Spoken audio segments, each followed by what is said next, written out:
E श्रम card असणाऱ्या सर्व नागरिकांसाठी सर्वात मोठी आणि आनंदाची ब्रेकिंग न्यूज आता समोर आली आहे। ई श्रम कार्डवर परत एकदा सरकारने महिन्याला 3,000 पाठवायचे ठरवले आहे। तर 2 वर्षाच्या पाठीमागे ई श्रम कार्डवर 3,000 सरकारने चालू केले होते, परंतु काही तांत्रिक अडचणीमुळे ते बंद केले होते। आता परत एकदा ई श्रम कार्डवरतील 3,000 रुपये सरकारने सुरू केले आहेत। आजच याबद्दलचा नवीन जी.आर सुद्धा सरकारच्या माध्यमातून आपल्याकडे आलेला आहे। त्यामुळे आता तुम्हाला परत एकदा एक नवीन अर्ज आता इथून पुढे करावा लागणार आहे। हा अर्ज केल्यावर 1 जुलैपासून 3,000 रुपये तुम्हाला सरकारकडून आता दिले जाणार आहेत। 18 वर्षावरील सर्वांना हा लाभ आता मिळणार असल्याचं माहिती सांगितलेली आहे। याचं नवीन जी.आर आजच आलेला आहे। तर मागील 2 वर्षाच्या पाठीमागे आता ई श्रम कार्डवरतील 3,000 चालू सरकारने केले होते, परंतु सरकारने काही अडचणीमुळे ते 3,000 परत बंद केले होते। पण आता परत 2025च्या या जुलै महिन्यामध्ये आता सरकारकडून तुम्हाला 3,000 रुपये आता चालू होणार आहे। ज्या नागरिकांकडे ई श्रम कार्ड आहे त्यांनी लवकरात लवकर अर्ज करा, असं सुद्धा यामध्ये सगळ्यात आलेला आहे।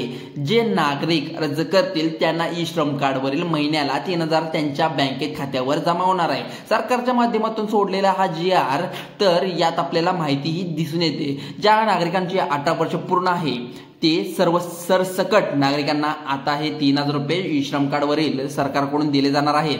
परंतु तुमच्याकडे ई श्रम कार्ड असणं आता गरजेचं आहे। सरकारने नवीन काही नियम सुद्धा यामध्ये आता लावलेले आहेत। काही अटी सुद्धा सरकारने आता नवीन लावलेल्या आहेत। पात्रता देखील सरकारने नवीन लावलेली आहे। तुमच्या घरामध्ये ज्या व्यक्तीकडे ई श्रम कार्ड आहे त्या व्यक्तींना सर्व बातमी सरकारकडून पोचवा।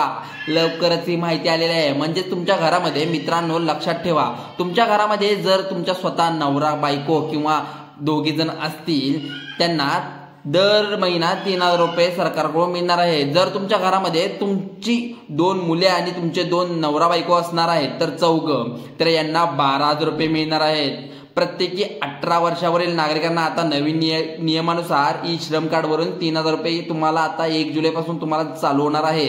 यासाठी आणखी ठळक बातमी आपण बघूया।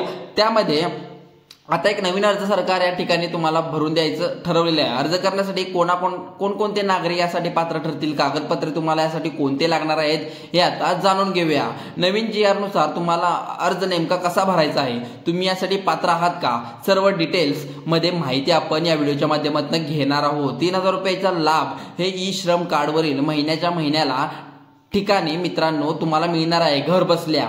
तुम्ही लवकरच अर्ज करून घ्या। तर यासाठी 3,000 रुपयासाठी कोण पात्र होणार आहे, तर ई कार्डवरील सरकारने सुरू केलेल्या या नागरिकांसाठी ई श्रम कार्ड आहे त्यांना आता हा लाभ मिळणार आहे। ज्या नागरिकांकडून अर्ज ई श्रम कार्ड काढलेले नाही तर त्यांनी 12 तासाच्या आतमध्ये लगेच काढून घ्यायचं आहे आता, कारण उद्यापासून अर्ज भरणे सुरू होणार आहे। तरी तुम्ही अर्ज यासाठी लवकरात लवकर सुरू भरायचा आहे, कारण आता 24 तासात जर तुम्ही फॉर्म भरला तर तुम्हाला याचा लाभ लवकरच मिळणार आहे। तुम्हाला ही सविस्तरपणे सांगण्यात आलेलं आहे की लाभ नेमका कोणाकोणाला मिळणार आहे। लाभ विद्यार्थ्यांना मिळणार आहे, ज्येष्ठ नागरिकांना सुद्धा मिळणार आहे, लाडक्या बहिणीला सुद्धा मिळणार आहे, पेन्शनधारकांना सुद्धा हा लाभ मिळणार आहे, तर सर्व शेतकऱ्यांना हा लाभ मिळणार आहे। ज्या नागरिकांकडे पिवळे व केशरी रेशन कार्ड त्यांना सुद्धा या नागरिकांना हा लाभ मिळणार आहे। या आपल्या व्हिडिओच्या माध्यमातून सर्व बातमी तुम्हाला पोहोचवण्यात येत आहे। तरी 18 वर्ष पूर्ण झालेले असावे तर सर्वांचा हा लाभ मिळणार आहे, कारण की त्यांचं ई श्रम कार्ड असल्यामुळे त्यांना सुद्धा हा लाभ मिळणार आहे। तर आता नव्या अटी आणि नवीन पात्रता सरकारने कोणते आणले आहे ते जाणून घेऊया। ई श्रम कार्ड असेल तर तुम्हाला 3,000 रुपये महिन्याला मिळणार आहेत। जर पाहिजे असेल तर योजनेच्या पात्र आहात तर तुम्ही अर्जाला आत्ताच्या आत्ता नोंदणी करून घ्या। आधी काही 2 मिनिटातच अर्ज भरून होतो, जास्त काही प्रोसेस नाही। त्यासाठी तुम्ही लवकरात लवकर हा अर्ज भरून घेतल्याने तुमचे हे लवकरात लवकर 3,000 जमा होतील। शेवटी अर्ज कसा भरायचा आहे ते सांगतो। भरलेल्या शिवाय 1 जुलैपासून 3,000 रुपये तुमच्या बँके खात्यावर येणार आहेत, तर लक्षात घ्या। त्यामुळे हा व्हिडिओ शेवटपर्यंत बघायचा आहे। जेव्हा फॉर्म भरत असाल तुम्ही विसरू नका. बघा यामध्ये सरकारच्या माध्यमातून आता पात्रता सांगितलेली आहे, ती म्हणजे तुमचं वय 18 वर्ष पूर्ण पाहिजे, तुमच्याकडे मतदान कार्ड पाहिजे, तुमच्याजवळ आयडेंटिटी कार्ड पाहिजे, मतदान ओळखपत्र. सरकारकडून स्पष्ट म्हणणं आहे की 18 वर्षाखालील तुम्ही जर नागरिक असाल तर तुम्हाला हा लाभ दिला जाणार नाही, कारण तुम्ही लहान आहात. यासाठी तुमचं मतदान कार्ड चेक केलं जाणार आहे. ज्यामध्ये नागरिकांकडे मतदान कार्ड आहे त्यांनी नागरिकांचे वय 18 वर्ष पूर्ण असतं असं सरकारने म्हणणं दिलंय. त्यानंतर बघा या योजनेसाठी ई श्रम कार्ड वरील जे तुम्हाला 1 जुलैपासून तुम्हाला 3,000 दिले जाणार आहे त्याची दुसरी पात्रता म्हणजे सरकारच्या माध्यमातून लावण्यात आले आहे, ती म्हणजे उत्पन्नाची पात्रता आहे.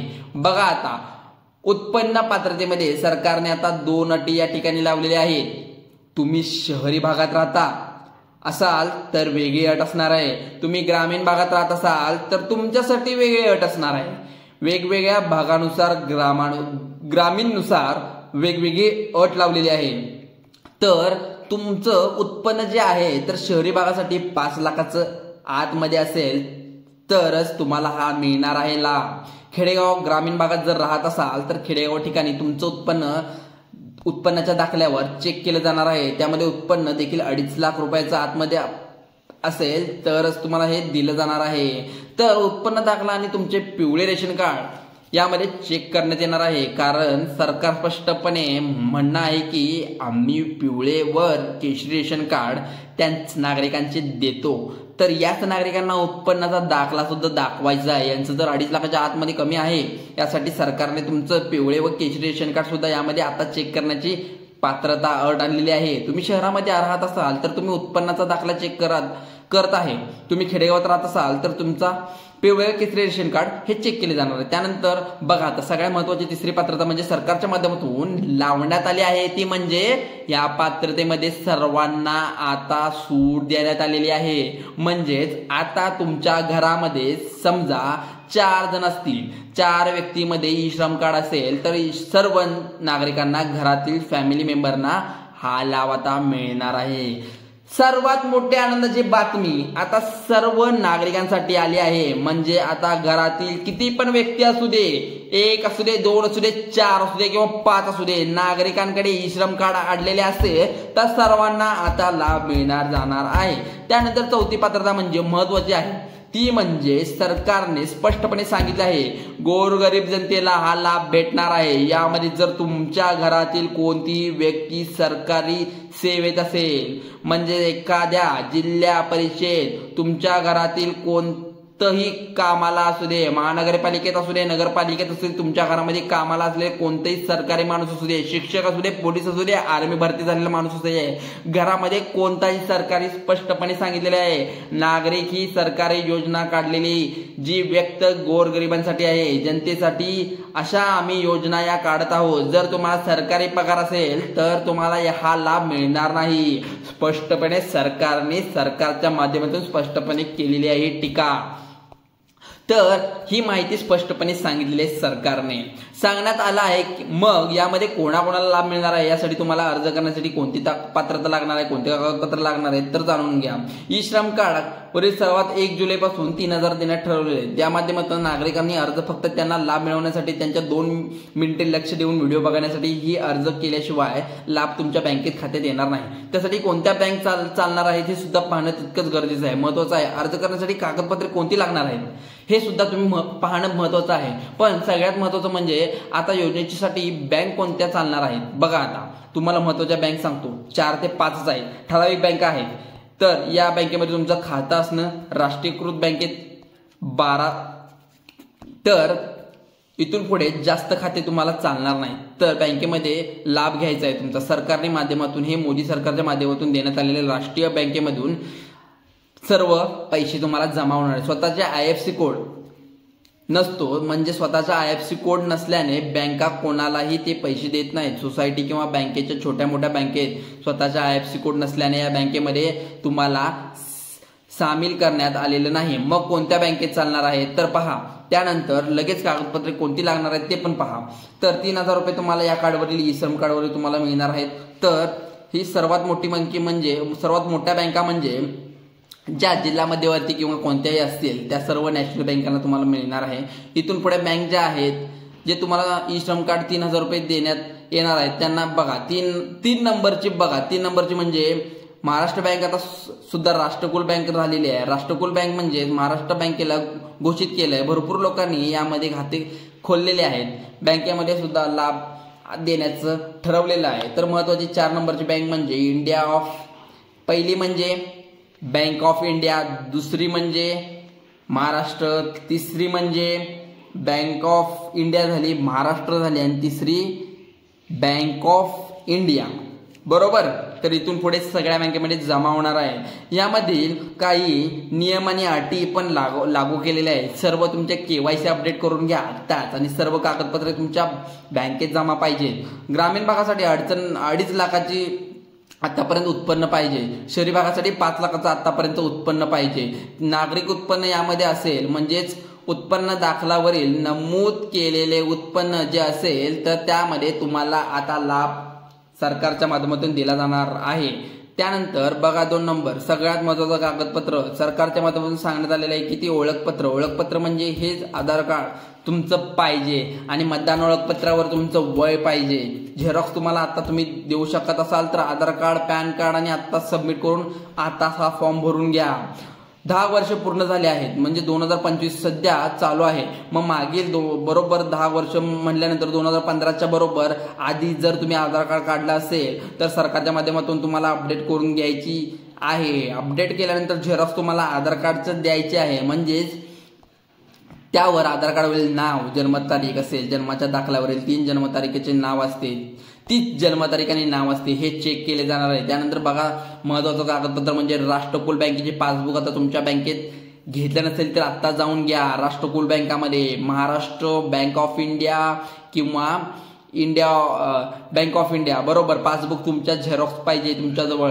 अनेक जण चुका करतात, तर त्यामध्ये बँकेचं पासबुक झेरॉक्स तुम्हाला ठिकाणी मारता टायपिंग चांगल्या पद्धतीने नसेल तर ते पूर्णतः नीट करून घेऊन त्याच्यावर क्लिअरतः दिसलं पाहिजे। तुमच्या बँकेचा नंबर, तुमचं नाव, अकाउंट नंबर याची झेरॉक्स चांगल्या पद्धतीने काढून घ्या, कारण अपलोड करताना, फॉर्म भरताना चुका खूप होतात। बँकेचे खाते क्रमांक व्यवस्थित झेरॉक्स दिसले तर तुम्हाला खात्यावरील सरकारच्या माध्यमातून पैसे येणारच आहेत। तर राहिला प्रश्न सर्वात महत्त्वाचा, अर्ज कुठून भरायचा, तर कशा पद्धतीने भरायचा हे सुद्धा आपण या व्हिडिओच्या माध्यमातून सांगणार आहोत। बघा सर्वांनी इथे अर्ज भरला बघू शकता। ई श्रम कार्डवरील आता अर्ज करण्यासाठी तुम्हाला ई श्रम पोर्टलवर जाऊन स्वतःची नोंदणी करून घ्यावी लागेल। या बाबतीत आधारशी लिंक असलेले तुमचा मोबाईल नंबर, त्यानंतर जन्मतारीख, इतर आवश्यक माहिती तुम्हाला या ठिकाणी प्रविष्ट करायची आहे। त्यानंतर बघा ई श्रम कार्डवरील अर्ज करण्यासाठी प्रक्रिया, तर बघा यासाठी पहिलं तुमच्या स्टेप बाय स्टेप सांगतो, सर्वांनी ते लक्ष देऊन बघा। सर्वप्रथम तुम्ही ई श्रम कार्डवरील तुमचे त्या ठिकाणी श्रम कार्ड गुगलवरती सर्च करायचं आहे। त्यानंतर नोंदणी करायची, म्हणजे काय नोंदणी करायची, रजिस्टर नंबर जो पर्याय दिलेला आहे तुम्ही क्लिक करायचा आहे। त्यानंतर तिसरी स्टेप म्हणजे काय आहे, तुमचा आधार कार्डचा नंबर आणि त्यावरील नंबर म्हणजे मोबाईल नंबर जो आहे तो OTP येईल, त्या OTPला तिथं समाविष्ट करून वैयक्तिक माहिती प्रविष्ट करायची आहे। त्यानंतर तुमचा पत्ता असेल जो आधार कार्डवरील आहे तो तिथं भरायचा आहे। त्यानंतर शैक्षणिक माहिती आहे वगैरे असे, व्यवसाय कुठला आहे, काय आहे, ही सगळी डिटेल तुम्ही बेसिक डिटेल भरून हा form passport size photo upload करून तुम्हाला अपलोड करायचा आहे। सबमिट भरल्यानंतर सबमिट बटनावर क्लिक करून त्या नंबरवर अर्ज झाल्यानंतर तुम्हाला 12 अंकी UN नंबर येऊन त्या ठिकाणी मिळतो। तर बघा अशा प्रकारे तुम्ही याचा अर्ज भरण्याचा आहे। यासाठी तुम्हाला फायदा काय आहे बघा, हे पेन्शन योजना 60 वर्षानंतर पेन्शनसाठी जे आहेत त्यांना सुद्धा मिळणाऱ्या विविध सामाजिक सुरक्षा योजनेचा लाभ यातून मिळतो। कामगारांसाठी योजना आहे, विविध सरकारी योजनेचा लाभ यामधून मिळतो। तर माहितीसाठी तुमच्या जवळच्या ई श्रम कार्ड जवळ जाऊन सध्या भेट द्या। तिथून जवळच्या सेवा केंद्रामध्ये CSC जी या ठिकाणी केंद्र आहे त्या ठिकाणी तुम्ही अवश्य भेट द्या। ठिकाणी वेगवेगळ्या पद्धतीची तुमची लागणारी माहिती तुम्हाला इथे मिळून जाईल। तर अशा प्रकारे अर्ज भरायचा आहे। लवकर तुम्ही आता सरकार ई श्रम कार्डवरील ही पेन्शन तुमच्या खात्यामध्ये जमा होणार आहे। चालू करा मित्रांनो, आता जाऊन जवळच्या ई श्रम कार्ड जिथे काढून मिळते तिथे जाऊन सर्व या गोष्टी अप्लाय करा आणि हा व्हिडिओ आवडल्यास लाईक आणि सबस्क्राईब करा. चला तर मग धन्यवाद.